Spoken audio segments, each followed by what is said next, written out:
Best Sony Camera 2020, from pocket-friendly premium compact cameras to pro-level mirrorless. If you're ready to make the leap from a standalone camera, Sony is one of the most innovative and exciting camera brands at the moment. The electronics giant has been a bit of a disruptor in a market which was once dominated by Canon and Nikon. It made big inroads into mirrorless at a time when others were failing to catch on, now they're all at it. But it's not just mirrorless cameras where Sony is a pioneer. It also makes some wonderful premium compact cameras which are packed with class-leading technology and can help you get the shots you need. Over the years, Sony has made and sold many different kinds of cameras. As we're seeing pretty much with every brand, it has streamlined its output a little in recent years to offer an easier-to-understand lineup. Although now often seen as a mirrorless pioneer, Sony once made DSLRs. Before moving on to what it called DSLTs, the T stood for translucent, the cameras had a non-moving mirror which would let the light through. Lately though, Sony hasn't released any new DSLRs or DSLTs. So although they are still supported by the company, you won't see them on our list. What the company majors in right now is full-frame mirrorless cameras in its A7 and A9 range. It also has some mirrorless APS-C models which make for great options for enthusiasts and beginners. In the compact camera sector, Sony has some very interesting options. Its pocket-friendly RX100 series was a pioneer when it came to introducing a larger-than-average 1-inch sensor into a small body. Now there's lots of competition from Panasonic and Canon, but Sony once had this market all to itself. Imitation is the sincerest form of flattery. After all, Sony also manufactures other intriguing models in the RX range. The latest RX10, the Mark IV, is an interesting bridge-type model, but offering far higher quality than you'd normally expect from this sector of the market. There's also the RX1R2, which is technically a compact camera, but features a huge full-frame sensor. As with all camera buying decisions, the best way to choose which type of camera you need is to think about what kind of photographer you are. If you're looking for a camera to take with you on a trip of a lifetime, Sony has got some fantastic options here. The Sony RX10 IV gives you a huge zoom range to work with, without the hassle of having to change lenses. If you want to grab something that you can stuff in a pocket, you won't go far wrong with the RX107. If you can stretch to the asking price, look out for older models to save cash. Maybe you're making your first steps into the world of proper photography and want your very first interchangeable lens camera. Sony has an extensive range. Here too, the A6000 is a relatively old model now, but represents fantastic value for money if you're after a camera to learn with but don't have a huge budget to work with. If you're a little bit more serious and perhaps class yourself as an enthusiast, the A6500 is a wonderful choice.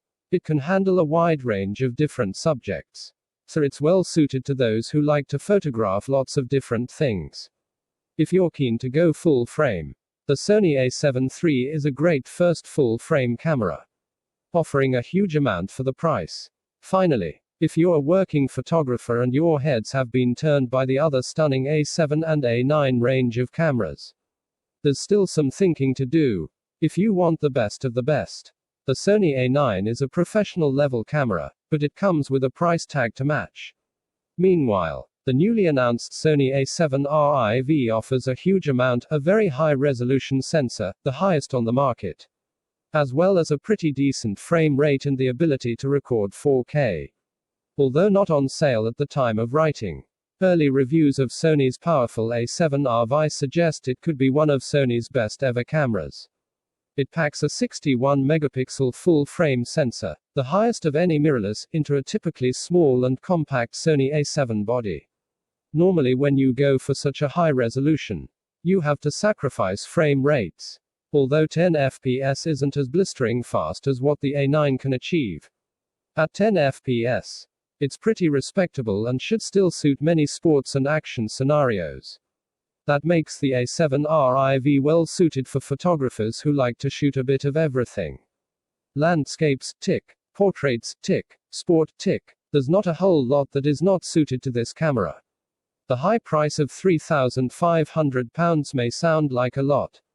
But considering what you get for your money, and what £3,500 would have bought you just a few years ago, it's actually arguably fantastic value for money.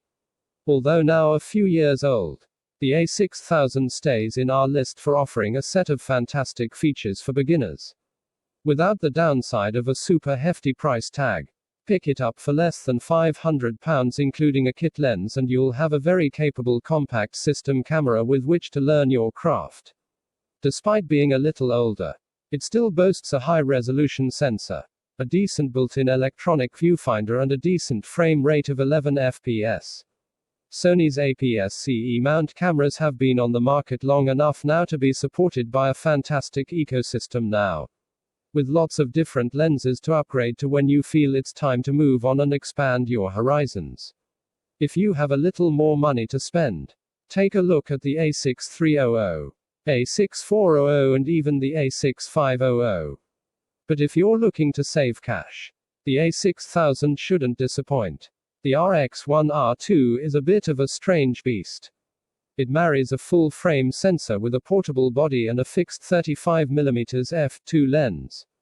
In many ways it's the ideal street photography camera. But it also has its uses for landscape, travel, and just as an everyday, walk-around camera. Trouble is though, putting a full-frame sensor and high-performing lens in a body like is an expensive business. You won't find the RX1R for less than £3,500. Which is no small change for what is essentially a niche camera. There are other problems too, such as a fairly limited battery life by a spare. And the lack of 4K video recording. So why are we recommending it here? Well, with its 42.4 megapixel sensor, it produces images which are drop-dead gorgeous. Plus it's bloody nice to use. 2. With manual controls and a small body, it's a joy to walk around and use a camera like this. If you truly want something small-ish, but don't want to sacrifice quality, this is the one for you. If you're looking for a great camera to take on your travels, and don't want the hassle of changing lenses, nor have the luggage space, then the RX10 IV could be just the ticket. With its 25x optical zoom, giving you an equivalent of 24-600mm, it's fantastic for safaris. While having a wide aperture of f4 even at that furthest reach is quite impressive too. Boosting its action credentials is 24 fps shooting, meaning it's almost impossible not to get at least one shot you want. While 4K video is the cherry on the cake. So what's the downside? Well, it's the price. The camera won't leave you much change from £2,000. But it will do everything but take the picture for you, so perhaps it's good value. It's hard to believe that the RX100 series is already in its 7th iteration.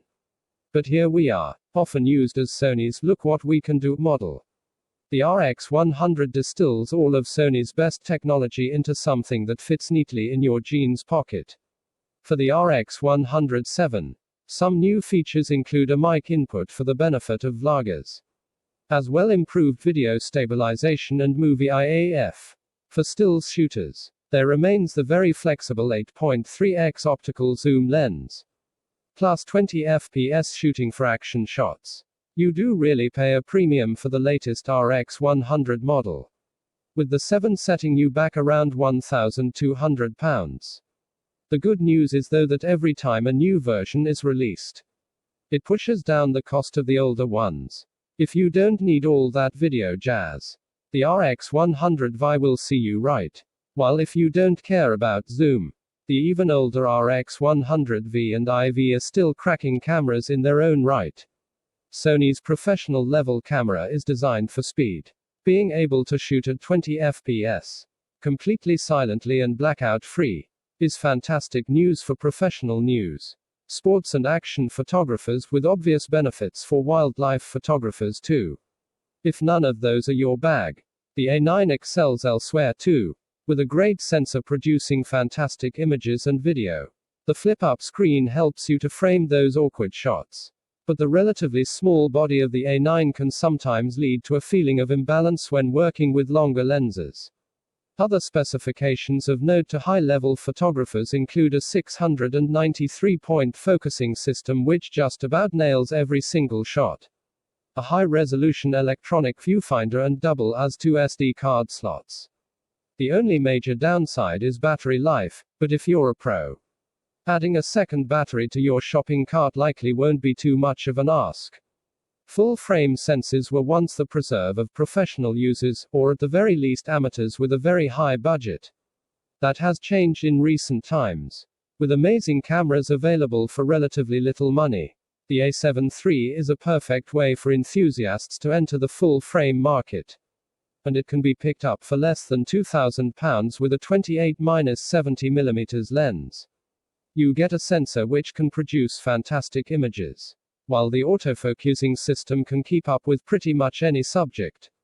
Although 10 FPS isn't super fast by comparison to even some of the others on this list, it should suit most action-type subjects, making the A7 III a good all-round choice for enthusiasts who like to shoot many different types of subject. There's very little not to like about the A7 III. But one downside is the slightly fiddly operation thanks to a fairly small body using fairly small buttons, but it's something you do get used to with time. If you want to stick with APS-C, perhaps you like the overall smaller size of the system, the A650 also makes for a great choice for enthusiasts. Text source, t3.com.